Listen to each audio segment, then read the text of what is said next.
I must show you something. Got the moose in the pot again. Moose. Moose. Okay, welcome to Cooking with Reg and a geopolitical rant at the same time. Okay, where do I start with this one? Okay, I'll be as dramatic as I can. Yeah, that's what I'll do. I'll do dramatic, because you'll like this. Because I'll build it up really good. Here's what the mainstream media is saying right now. ISIS is at the door of Europe! And, I mean, is this really news? Like, yeah, but they're in Libya. Okay, Benghazi, weren't they there then? Again, who is the guys that overthrew Gaddafi? Oh, the same guys! Yeah, the ones that the U.S. basically armed to overthrow Gaddafi. Yeah, they just happened to turn into ISIS. This is nothing new. This is nothing new. So, like anything, is it a threat? Well, again, let's put this into perspective again as a thermometer. We got about 1.5 million Muslims on the planet. Or billion, not million, billion. Okay, and out of that, maybe about 10 or 15% is estimated that are loony radical. Now, in the Western world, 6 to 16% on average in the Western world, Europe, Canada, United States, are in favor of Sharia law. Globally, 58% are in favor of Sharia law. So you're just painting the picture. And what is ISIS? ISIS is the ideal of Sharia law. It's an economy, it's a way of life. It's basically the rise of the Ottoman Empire again, only this time the Turks won't be in charge. It'll be just kind of aligned tribal Muslim tribes that are kind of getting along enough to just get their caliphate. And then they'll fight amongst each other after, which is nothing new. They've been doing this for thousands of years. But the idea that, oh my God, ISIS is in Libya, well, Joe Biden told you this like 4 months ago. What did he say? He said, well, we kind of goofed. We took a whole bunch of money via the CIA and brought it over to Saudi Arabia so they could buy weapons to give to the moderate rebels in Libya. Well, these are the same guys. They didn't come there. They were already there. Now they're saying, yeah, but they're going to go over to Italy and Spain. And I mean, you have tons of Syrian refugees that keep ending up on Greece's shorelines, stuff like that, because of the wars. I mean, everybody's going there. But it's not just refugees. I mean, everybody's flooding in. I mean, Europe has an open-door immigration. They're there. They're already here in Canada. We bring in 250,000 a year, 250,000, and we're going to be upping it to 285 million, or 285 million, almost, or 285,000. Can't speak right now. So, it paints the picture that we're creating our own problems is what we're doing. But the fact that we've armed ISIS from the beginning, or more the U.S. has armed ISIS from the beginning. I mean, again, if we look back, the Mujahideen, they were armed by the CIA to fight the Russians. Mujahideen kind of got their asses kicked by the Taliban, and then we had the Taliban. Okay, and then after that, Al-Qaeda kind of flies all over the place. Al-Qaeda, Al-Qaeda, they're basically, all these proxy groups out there are basically people we have armed over the years and still semi-control in certain ways. But the problem is that we can't control them all. So now it's more of to destabilize, for example, the main goal in the Middle East is to overthrow Assad, not to defeat ISIS. The idea is just get the fighting in Syria and keep them in Syria. So the coalition forces, it's like herding cattle. They're just putting them back, herding the rebels back into Syria. And Assad knows this. This is what he was saying. Like, that's why he doesn't have any partnerships with the coalition forces. Now, Iran and Syria kind of work together, and after the ISIS's Air Force, or the Israeli Air Force, same thing, did a strike and killed an Iranian general, apparently the Iranians are extremely ticked off about this, to the point where you have a whole bunch of Hezbollah massing in the Golan Heights. And I can imagine something's going to break out there too. And working in conjunction with other, probably some ISIS fighters and stuff like that. So, again, it all becomes the enemy my enemy type of scenario where it's nobody really likes each other. It's just, well, if you're going to kick this guy's ass today, well, we hate him too, so we'll take advantage of that. We'll shoot at each other later. And that's a lot of what you're seeing with ISIS, is just group after group shooting at each other later. But at the end of the day, who built ISIS? Well, again, think about how poor these people are over there. Can they really afford all the arms and the ammunition and the traveling and the fuel to run vehicles? No, they can't. So the terrorist supply lines, which are pretty much coming from Saudi Arabia, our ally. Saudi Arabia supplies ISIS, even though the royals, ISIS don't like the royals. I mean, again, because it's all these tribes. They've been, trying to get the royals out of there for years. So they say, if you don't arm us, well, we're going to turn on you. But they're going to turn on them anyway. Again, the Saudi royals have no friends. The allies that they supposedly had with the U.S. is kind of really not there. It really isn't.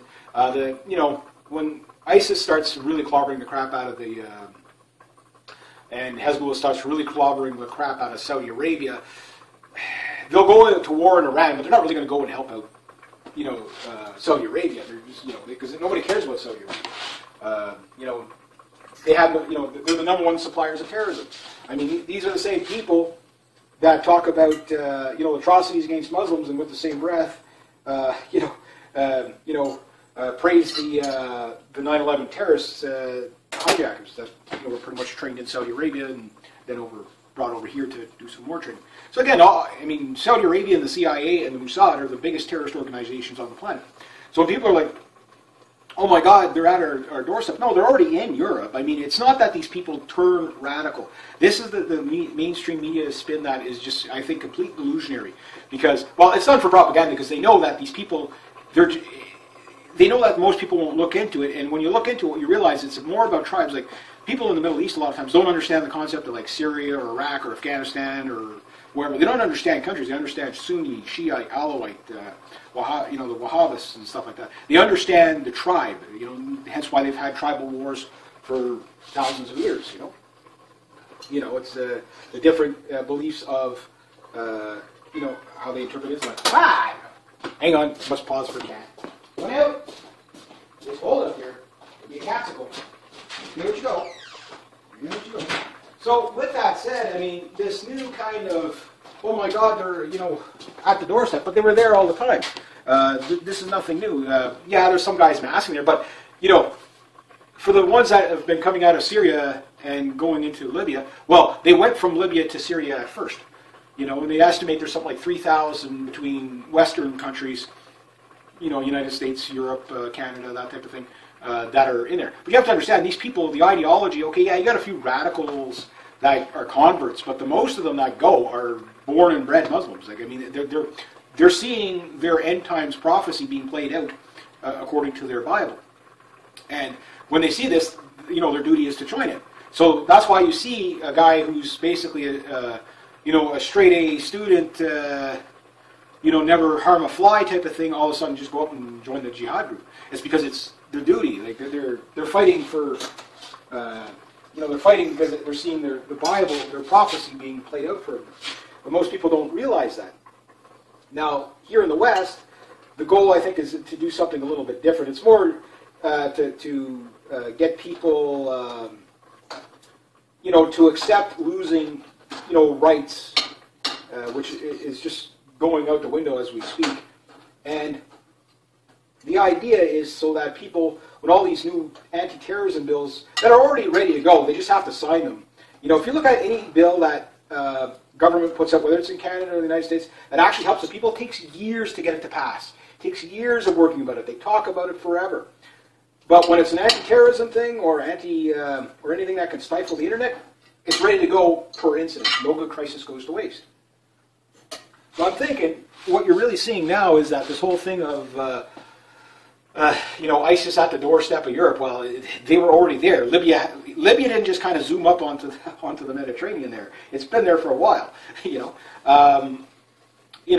This was one of the areas that's been conquered many times by, jihad, throughout the centuries. I mean, it's pretty much been, the ground there. So, is it a stepping stone right to Europe? Well, it kind of. I mean, there's a big stretch of water there, but it is crossable.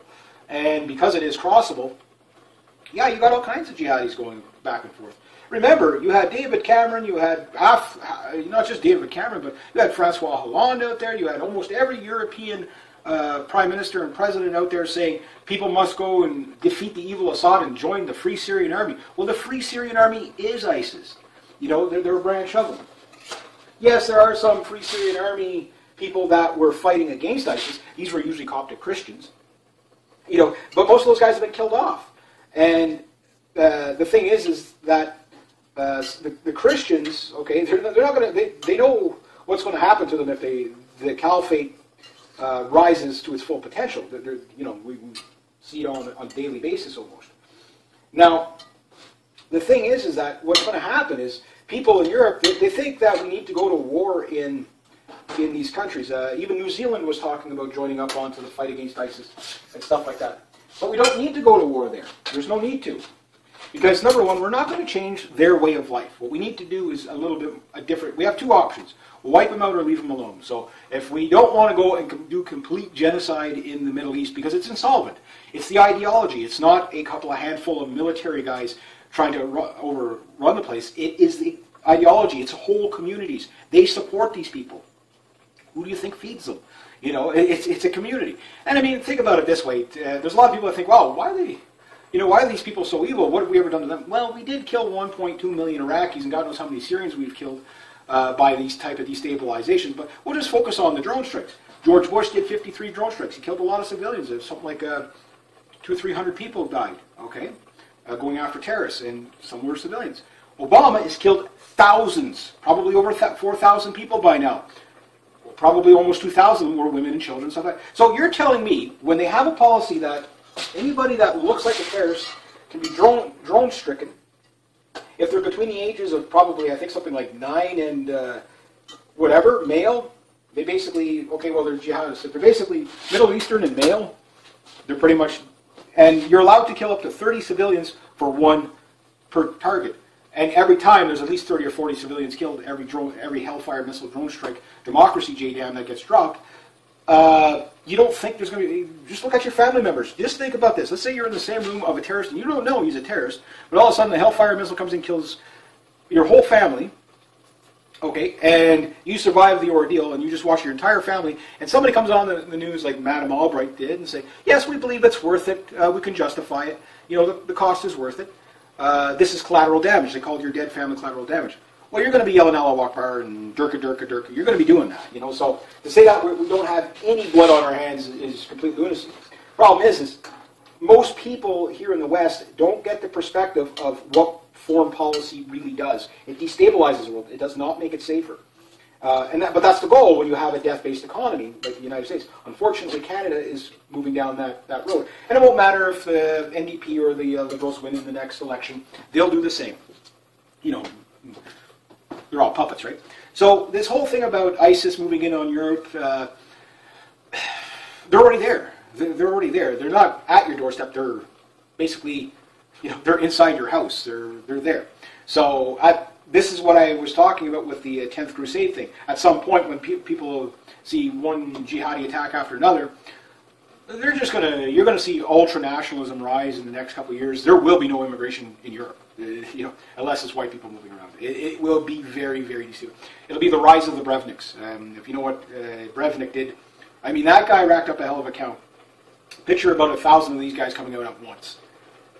And of course, we are going, the way we're looking at it, I mean, here in Canada, we've recently just kind of agreed to side with pretty much Israel on anything. Unfortunately, when you get neocons, Zionists, they could be Christians as well, Zionist Christians or Zionist Jews, that, anything for Israel. Anything for Israel. Let's put it to you this way. This is my belief. I'm not a very religious person, but if you believe in God supporting Israel, then that would mean, the Christian God would be completely evil. Why? Because no God would support what Israel does to the Palestinians. And also, a God would not, if you believe in Allah, there's no way Allah would, well, maybe he would, maybe he wouldn't, but no true God is going to condone the violence of the Palestinians against the Israelis, and they're definitely not going to allow, they definitely not going to agree with the Israelis killing the Palestinians. And the idea that Western countries, have a one-sided narrative, which is slowly starting to change. Israel will be isolated, but Israel is a major cause of all this stuff. Same as Saudi Arabia. They're two sides of the same coin. They may have opposing ideologies, but again, the enemy of my enemy kind of thing comes in, where they can use ISIS as a proxy, just like the Americans used the Mujahideen, to overthrow Assad, so that they could eventually get on Iran's doorstep. But I don't think Iran is going to wait that long. The difference, I think, between Assad and the Iranians is Assad is trying to save his country. No doubt about it. He's trying to save his country. I did a video on his BBC interview the other day. Excellent interview. The man always conducts himself very intelligently, well-spoken, counters the BBC BS. He's a guy you can't just get him all riled up, and he does kind of play an awful lot like Putin, very calm and collected on his answers, and he knows what to answer. Doesn't mean he's always telling the truth. I mean, there's no good guys over in the Middle East. It's an insolvent area, you know. And the thing is what you have, okay, is a guy that wants to save his country. He's trying to overthrow ISIS.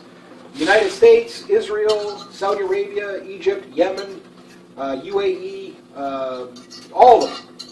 You know, they're pushing ISIS back into Syria. Why? Because they got a job to do. They don't realize it. It's like, no, you can't overthrow Israel until after you overthrow, Assad. Then maybe we'll let you. But that's never going to happen. The Israelis are going to stump out ISIS within, I'd say, 4, maybe 5 days.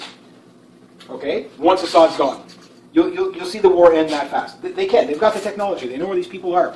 They always know how to hit Assad's stuff and kill his generals and stuff. So, they know. So they're letting it happen. Terrorism everywhere. Again, my 2015 prediction: terrorism everywhere. But the thing is, if you know what's coming and you know who the players are, you know that your government isn't out there. Your government's out there to take your rights so that they can finance more war and remove freedom of speech and stuff like that. They're not making you safe. If the Patriot Act didn't make Americans any safer, what would any other new law?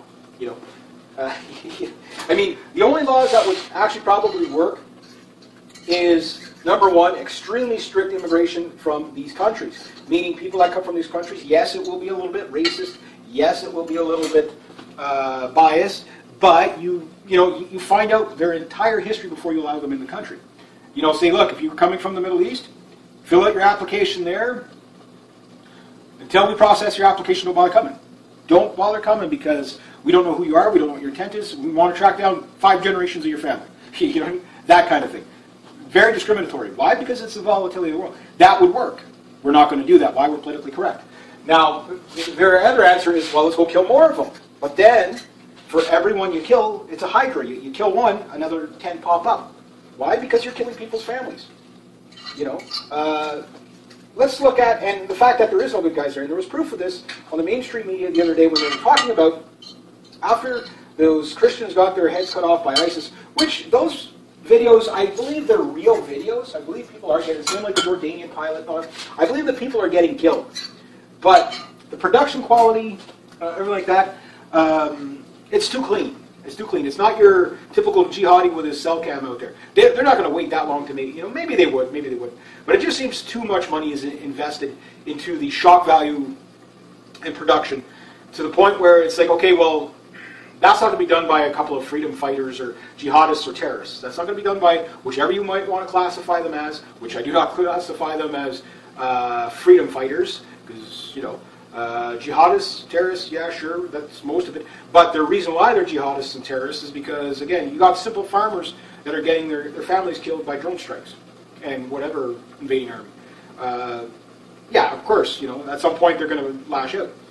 But even if we weren't there, they'd be fighting amongst each other. So that's why I don't say they're freedom fighters, because they're just, And here's the proof. So you see the beheading of the Coptic Christians, I think it was like 20 of them or whatever got killed. Whether it was actual ISIS or, again, I think it's the people that run ISIS at the top and put out the propaganda. Obviously, there's big money there, and that I think is more going to be Western CIA stuff, Mossad stuff, than anything. Number one, they're producing it in English. That's your first problem, is they're producing it in English, not Arabic. Some of it is, but it's really meant for Western TV for us to suck it up. You know what I mean? So you got that. What do the Kurds do right away? They start executing prisoners. Now in Canada, we're saying, "Oh, you can't do that. We just armed you guys. We're helping you out. You can't just kill captured ISIS guys." But again, new boss the same as the old boss. Like I've always said, we always arm the people we fight in the future. Once the Kurds, if they are to win that region, and they become the new tyrants. They become the new tyrants. They become the new Saddams. They become the new.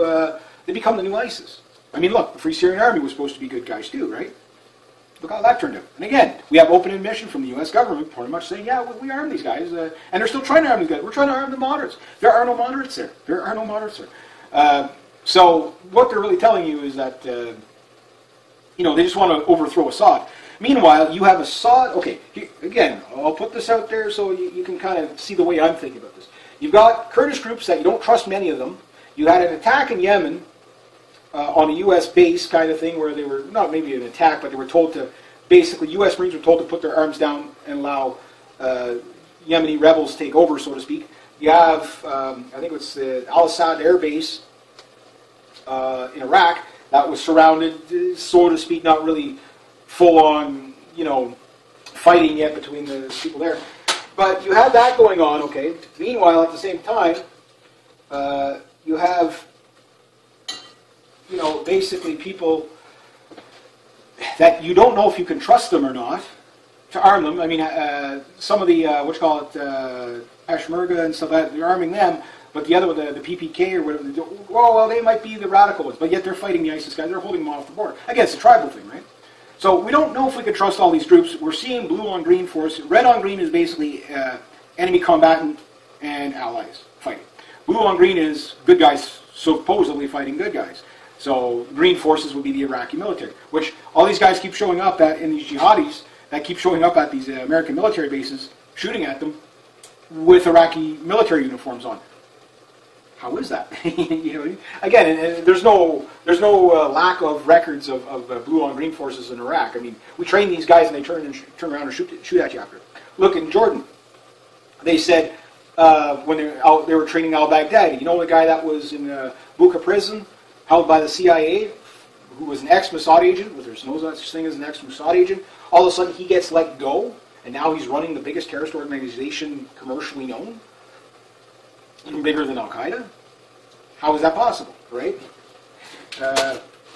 And meanwhile, while you have all these kind of questionable people that should we arm them, should we not arm them, Free Syrian Army, we don't know if we can trust them. They keep, every time we arm them, the weapons end up in the hand of ISIS, because they're one and the same guys anyway. We don't know who to arm. So how do we beat ISIS? How do we beat them? We've got Assad. He's got an army. Tanks, airplanes, rocket launchers, machine guns, bombs, bullets, and missiles, everything Assad said, yeah, we got it all. Even got some Iranian backing on that, too. They're winning. Maybe, okay, Assad might be not in the best interest of the United States, sure. But we can win against ISIS with this guy. We don't even have to put a single boot on the ground. All we have to do is support Assad, which I don't agree with supporting any of them. Why? Because, again, what's the point, It's an insolvent region. But no, we're going to go with the questionable guys. We're going to arm the questionable guys. Meanwhile, you've got a guy there with an army who's willing to fight, gaining ground. You're going to keep Canadian troops, U.S. troops, British troops, even New Zealand troops and Australian troops out of the fight. They'll take the brunt. All you got to do is say, okay, well, we'll support them a bit. But no, because the goal is to overthrow Assad. He knows this. He pretty much spells it out. And we have Obama out there talking about how evil Assad is when Assad had something like 84% approval in the last election. Now, whether that's doctored a bit, I'd probably say it's probably doctored a bit, but considering the circumstances, your alternative, the people that wouldn't be voting would be obviously the people fighting against Assad. They wouldn't be showing up at the polls. So I believe 85% is probably a good, a good estimate of, how many support him. So with that going on, meanwhile, again, you have Israel flying into a sovereign country of Syria, doing strike after strike after strike, and they always seem to hit Assad's stuff. The refineries, the food supplies, the infrastructure, to make life miserable for the Syrians. It's very obvious. So now what you have is, with Iran, now mind you, one of the goals is to get into Iran, so then after Iran it's to surround China, or to get into a fight with China. U.S. foreign policy is terrorism. It is terrorism, terrorism, terrorism. And even if you're an American, I mean, most Americans are waking up to the fact that they've got a government that is utter evil. And it's not just their government. I mean, the Canadian government's turning, if we're going non-neutral, Switzerland is probably the only ones that got it right, at best. They might not have a perfect government, but at least they stay out of this stuff. And there's a lot of problems with Switzerland too, because that's the reason why they probably stay out of this stuff is because that's where all the world's elites hide their wealth, which may not be allowed to be hidden there for very much longer, but we'll see what happens. But the thing is they don't have people trying to bomb them left, right, and center. And they're not taking off half, 1.5 billion of the world's population, which is a good idea.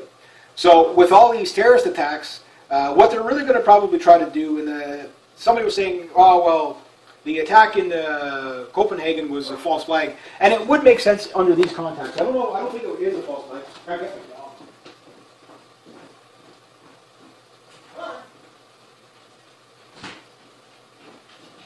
And this was something that was said by the guy on the Dave on the X-22 report. I'd like to meet that guy. He has a good show. He says, this is a false flag. He says, you're going to have King Bibi come out there, who's Netanyahu, for those who don't know, and say Jews should head back to Israel. At some point, they're going to have to anyway, because again, when people start catching on to what this is really about and who's doing it, it's like, okay, well, you're sitting there propping these guys up, meanwhile telling us that they're terrorists, we need to defeat them, yet you prop these guys up. I mean, you're working on ISIS people in your hospitals? What? Because again, the goal is to overthrow Assad. That's it. That's the objective. It's pretty clear. So the ISIS guys, yeah, they're a little bit hard to control, because again, you have all these different tribes that are just kind of, semi-working together for a common goal, but they fight amongst themselves as much too. Again, and even if they were to win and beat Assad, because they won't care if they overthrow Assad. They don't care if the ISIS guys completely wipe each other out in the Middle East. No one's going to care. They're useful idiots. They're not needed anymore. So the thing is you're going to see most these attacks. You're going to start to see a lot of Muslim versus Jew kind of attack. Where it's always the Muslim Jews being attacked, like in France and stuff like that. You're going to start seeing more of that because, and I don't believe it's all false flag. I believe the events happen. Who stirs it on? I don't know. So I don't know if everything's a false flag, because you have to understand, the hatred's there. The stoking of the poker in the fire has already been stoking it up. So it's not an unbelievable thing. Could it all be, some of it be false flags? That's a possibility. The Paris one is starting to look, again, France was out there kind of semi-siding with a two-state solution, and then right after, they get a terrorist attack. Yes, because it's too early for treats yet. No, it's too early for treats. Don't hassle me, man. Got a cat hassling me. No, not yet. Gotta wait. So, thing is the question you have to ask yourself, is it worth it for North Americans and Europeans to go fight for Israelis, to defend Israel, and die for their country? Or should we just say, no, you guys do it. That's my take on it. Is I have nothing. What? Too early for treats. Gotta wait another at least half hour. Yes, you got to wait another half hour. So anyway, my cat's getting a little bit violent now. He's like, give me treats. So anyway, the thing is that, what? He's starting to paw me now. Like, give me treats. I'll pet you now, boy. But the thing is that, and I have nothing against Jewish people or anything like that, but the Zionists, the neocons, which some are Christians, some are Jews, that run the Congress and stuff, all they want is war. Death and war, that's all these people like. They're nuts. They're completely insane. And the thing is our families worth that cost? My answer is no. But the problem is that at some point there's going to be a fight no matter what. Again, why? Because this idea that ISIS is on Europe's door, no. ISIS is already in Europe. They're already in Canada. They're already in Australia. They're already there. This is why I said a little while back, for peaceful Muslims, and then the majority of Muslims are peaceful. Even if the majority of them globally want Sharia law, doesn't mean they're not peaceful people. It's just they have a different cultural and ideology. I don't support it, but that's, as long as they're practicing their religion peacefully, I don't care. The worst parts of Sharia, obviously, is not welcome in my country. But problem is it's here. People don't act on it yet because it's not heavily supported here. The problem you're going to get is because of the destabilizations that all these governments have done, the CIA, the Saudis, the Mossad, all the destabilization, the blowback comes on to the civilians, us. which means that you will see a rise in people going out there beating on people. Again, watch for the culture clash. I predict somewhere in England this summer. When the weather gets hot and the crazies come out, you're just going to see, people are going to be killing each other with lampshades. It's going to be just like a big street brawl. Picture Maidan protest, but throughout an entire city. Could happen in France, could happen in Germany. I'm predicting more in the Middle East than here. In the States, I'm predicting that you're going to see a lot of mass shootings at synagogues and, mosques. Why? Well, you already have the rise of the atheist. Again, when we look at all the mass shooters in the States, almost all of them are atheists. A few of them are Christian. Almost none of them are Muslim, believe it or not. Which, you got to be fair about it. With that said, there's a lot of things like beheadings and stuff like that that happen in the States that nobody talks about either. Most of the mass shootings that you see that are done by Muslims are usually, like the charges in Ottawa and stuff like that. That's usually like very, very rare, But the most are atheistic people. And I'm not bashing on atheists, but the last guy that shot the 3 Muslims, I didn't look at everything, but one of the things he said was he was so sick and tired of, killing in the name of religion. But Hail Hydra, you're doing the same thing, atheist and the nihilist, and what wonders of terror they will breed on each other. Something Albert Pike talked about. And I'm thinking, with that going on, you're going to see a big rise in division of nationalism for number one, of not just white people, but you're going to see Mexicans, natives particularly, which are very ultra-nationalistic here in Canada, really start to stick together with their groups. Why? Because what will end up happening is you're going to get blowback where you're going to start to see these so-called Hail Hydra, ISIS guys, basically loyalists coming out everywhere doing all these, attack here, attack there. And not all of them are going to be false flags. It's being bred. The idea is it's called agent provocateur.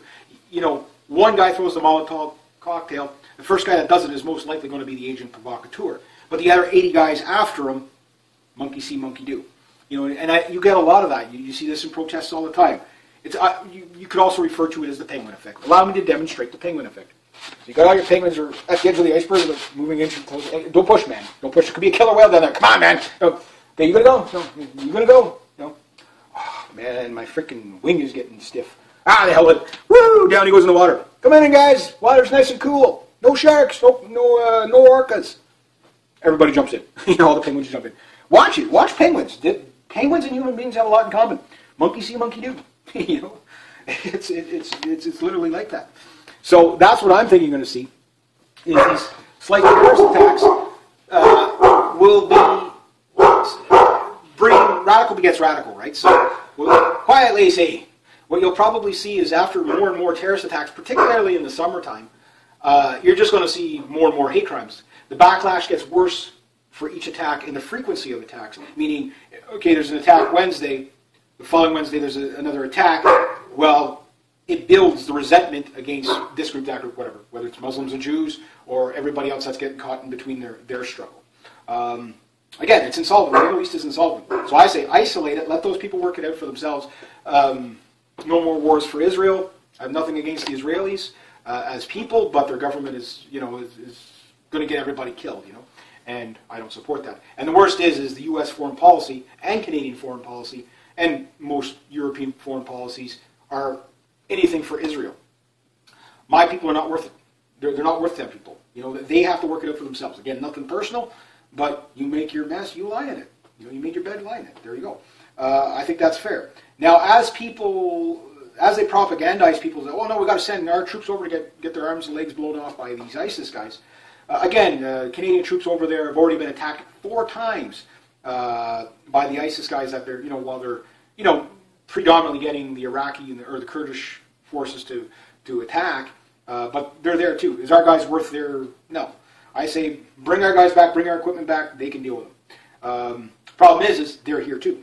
So what I say is put the vigilance here. Don't waste the money over there because over there is insolvent. Because again, we already seen how when the Kurds get into power in that region, they're just going to slaughter everybody anyway. So does it matter if the ISIS guys are doing genocide or the Kurds or the Egyptians or you know, or the Israelis, they're all going to do it. I mean, you saw the Assyrians; they're going to do it too. You know, why would we put these guys in jail when we can shoot them now? You know, it's easier to do. You know, so that's the way the Middle East is. It's always been that way.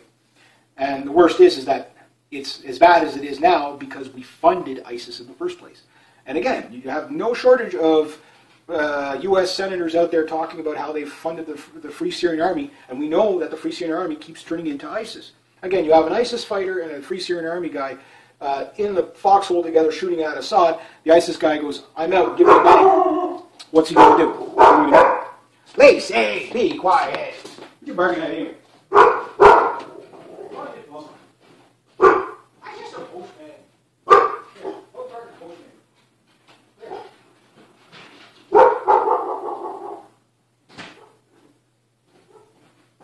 UPS guy. The dog's got to bark at the UPS guy. So I guess we'll have to watch what happens. More particularly, some people say, is it the build-up on the Golan Heights with Hezbollah and you know, some of the ISIS guys there building up on the Golan Heights. Is that the beginning of Psalms 83 war? I don't know. I don't know that yet. But you know, again, we'll have to wait and see. But again, when people see stuff like that, they'll say, "Oh, well, there's the biblical connection there." They're going to join in, right? So to me, what I'm saying is, action equals, you know, action and reaction. You know, the reaction to more terrorism over in Europe and stuff like that. Again, you're going to just see a massive denouncing of mosques in the area. Again, we don't live in democracies anywhere in the world. They're more socialist, fascist. Switzerland with their, you know, banning the minaret on the mosques. They didn't want their city full of mosques or minarets. You know, it's okay, you can have your mosque, but you know, you're in Switzerland. When in Rome, do as the Romans. And that's what countries are going to end up going back to anyway. But that clash going back to that will be extremely, extremely violent, meaning rise of the Brevniks. Hail Hydra, radical begets radical. So we had the Bebo guy shoot up the Parliament Hill. Yes, I do believe it happened. I mean, I know people that work on the Hill. They don't lie. You know, like I knew these guys since they were like little kids. They work security on there. It happened. You know, they've seen it. You know, they've seen it. So again, the radical is not so much, you know, a false flag. Some people just won't believe anything. But to me, I'm like, you have to understand, it's being propagated. It's you know, the seeds have been planted so that this does happen. So that all the bills that they have ready to go to take away your rights and freedoms, they can just put in. And there's still people that believe that giving up security for liberty is a good idea. Remember, if you give up liberty for security, you get neither, nor should you get, and you deserve neither. You know, so that's, I think, a well said thing. And you know, but at the end of the day, we're going to have to look and see what happens. You know, on the Golan Heights and stuff like that. I kind of lost track, which I normally do. But just to finish up, again, like I said, Assad is trying to save his country. One thing about Iran is the Iranians would die with smiles on their faces if they could wipe out Saudi Arabia and Israel in one strike. They wouldn't care if the U.S. came in and just killed everybody after. They wouldn't care. This is the difference between Assad and the Ayatollah over there in Iran. The Iranians do. They won't be the first strike, but at some point they're just going to say, you know what? Israel has just killed way too many of our people. We're going to go that. And are the Iranians good guys? No. Why? They support Hezbollah. So there's no good guys there. There are no good guys there. So this is what I'm saying. Why are we there in the first place? How are we going to make people over there see the Western values? They're not. They haven't for thousands of years. They're not going to. So why not just let them do their thing? Number one, stop arming them. Number two, make sure when people come to your country, don't allow mass immigration anywhere, because that seems to be backfiring big time. And more importantly, understand who is coming into your country. Put the effort there. Much better. But if your goal is war, or your goal is to get everybody to fight your war, such as Israel, get everybody to fight for them, then away you go. Or if your goal is to basically destroy the Middle East, to get on the stepping stone, or the front step of China, and to destabilize Russia, which going after, Vladimir Putin said, look, if the Americans keep destabilizing our allies, we could do the same to them.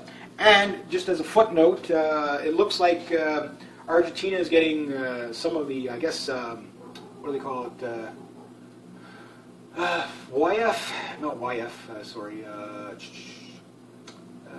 What are they called? They're new Chinese fighter. Well, it's not that new. They're new enough. Something 17, it's like an F-17 or something like that. Anyway, they're getting about 20 of those from China down there in Argentina, making the British nervous. And meanwhile, Putin's also says, yeah, we got some Sukhoi Su-24s that we'll sell you. So you can see, just like I said, watch for the Putin and the Chinese, I guess too, arming up people that surround the United States. So two can play the same game. You know, I mean, it's Cuba's the one. Cuba and Argentina, Cuba and Venezuela are the two to watch. So again, foreign policy, whether it's an American foreign policy, is the most destructive. But every other foreign policy that doubles back on, including the Canadian one that is now doubling back on the U.S. Foreign policy, will get us into a massive war. Bad enough for the Middle East. Very terrible and terrifying if it's China and Russia. So I guess I'll leave it at that. So again, not surprised about the. I mean, these guys were in Libya. Yeah, there's a few more that Again, they've been running back and forth across the border. ISIS has been going back and forth into Syria and Libya, like left, right, and center. I mean, there's been all kinds of airstrikes in Libya. For the last since ISIS showed up. So I mean, and even before that, fighting the Free Syrian Army or whatever. Since the overthrow of Gaddafi, basically, Egyptians have been doing airstrikes there. The Jordanians have been doing airstrikes. Been doing airstrikes everywhere. So the idea of the airstrikes on the outskirts countries is to hurdle all the ISIS guys back into Syria to get the job done. So I'll leave it at that. So if you like this kind of content, please consider making a donation. Thank you very much to everybody who has. Rate, subscribe, share, comment, like. Don't be afraid to share these kind of videos too, because a lot of this stuff never makes it on the mainstream media. And some people might say, well, Reg, we can't substantiate what you're saying. Do the research. Do the research. I know I'm kind of bad for not putting a lot of links, but again, if you follow things long enough, you'll get the picture. But most important is there's no other narrative out there. There's only one narrative from the mainstream media, and that's telling us we have to go to war, when these wars are, again, bankers' wars. All wars are bankers' wars. So we have that. There's the comments. Take advantage of the comments. This is one of the best things about YouTube.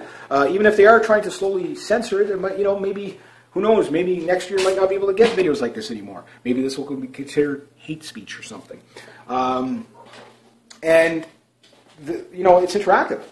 Put links down below. Share it with everybody, it's a good thing. But I mean, again, just if you follow it enough, you realize that, yeah, ISIS has been armed by us, and we're basically arming the people we fight in the future. That's U.S. foreign policy, and now Canada is doing it too. Yeah, how crazy is that? So, anyway, be true to yourself, be true to others. Always, always do the right thing. Have a great day. Hey. If I can figure out how to turn off the camera, hang on.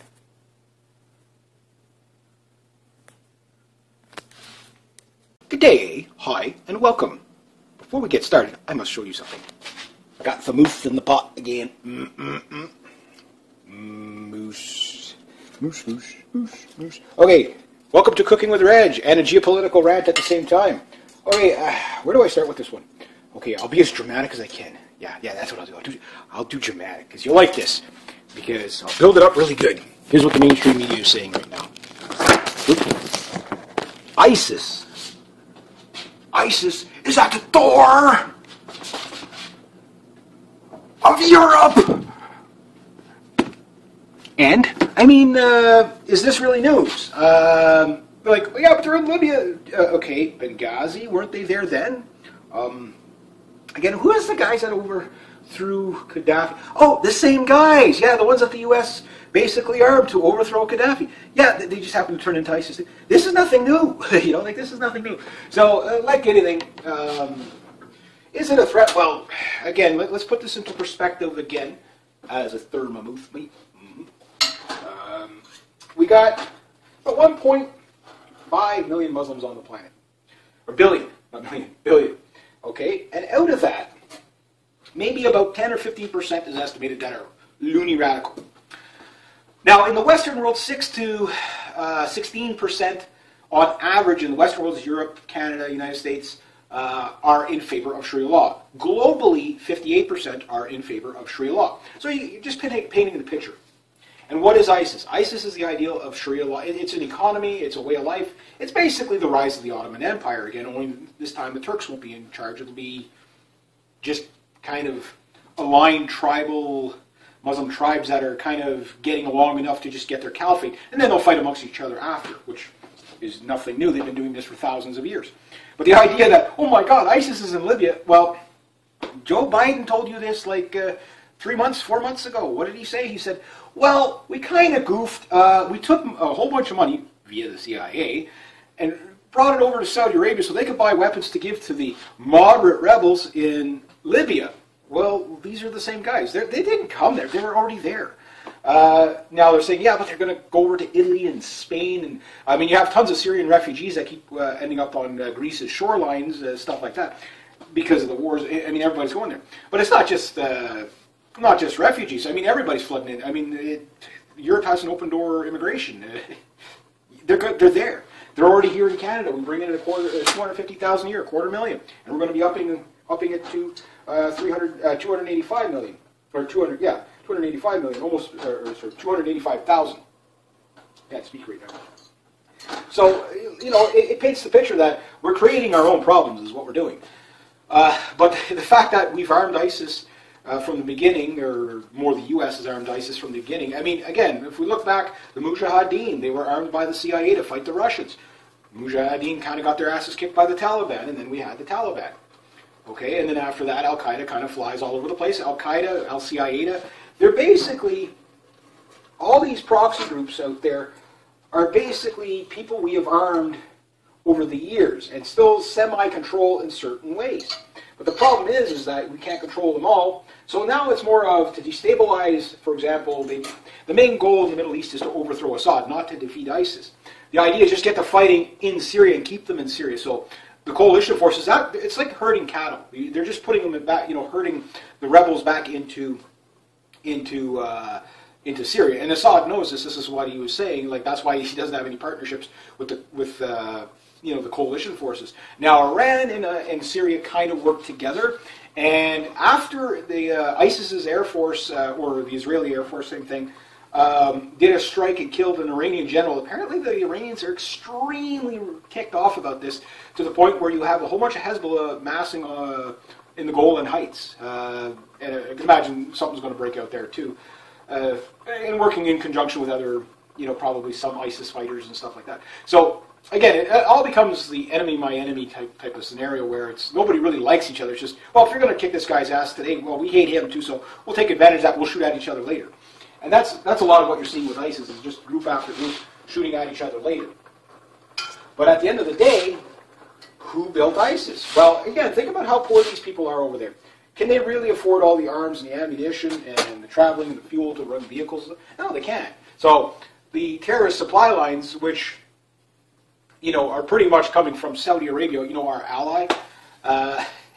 You know, Saudi Arabia supplies ISIS, even though the royals, ISIS don't like the royals. I mean, again, because it's all these tribes. They've been, you know, trying to get the royals out of there for years. So they say, if you don't arm us, well, we're going to turn on you.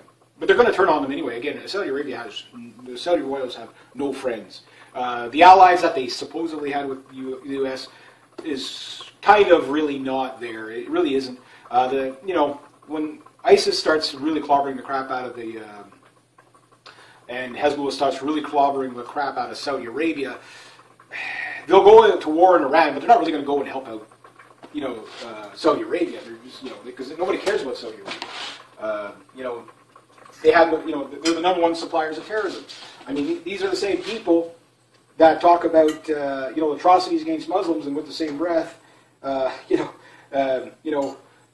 the 9/11 terrorists, hijackers that were pretty much trained in Saudi Arabia and then brought over here to do some more training. So again, Saudi Arabia and the CIA and the Mossad are the biggest terrorist organizations on the planet. So when people are like, oh my God, they're at our doorstep. No, they're already in Europe. I mean, it's not that these people turn radical. This is the